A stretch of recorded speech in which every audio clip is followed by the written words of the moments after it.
Tsy sarangary chiuti aren Tsy takalo tsy valim-baben Tsy lanakory sitraka-avy aminao faniady zao Olombelonao no fosiratoanao De zay fijerinao airehetra tiavoko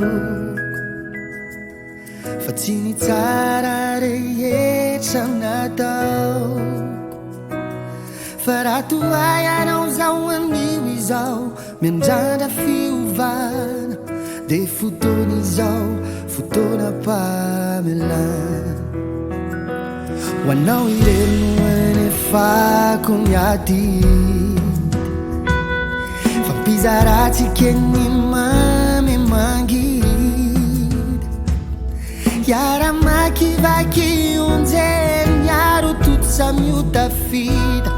Ka manomboky eto iary tepony fotsika Ianao andranoko zao lay tokinao koa Ifandray tonipira itampo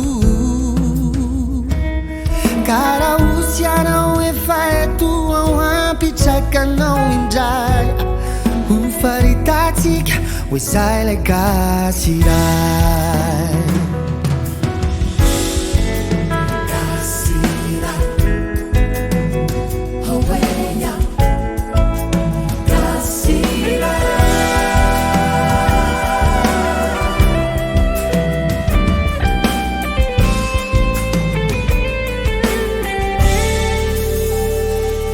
Leo fanaina zalazay mintsy Mivavaka no andeha sandrato ambony Zay tratry mieriko rehetra Meko anao tsy asiko fetra Na dia etry zao ho fisandratanao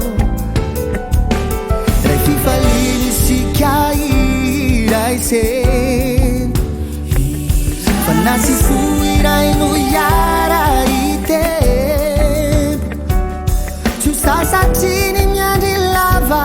Tsy ho sasatriny manantena Haniandro iray iarika fandresena Sono fotoana pamelana Andrandratsika fiovanyanko Sasatriny miandry lava Tsy ho sasatriny manantena Haniandro iray iarika fandresena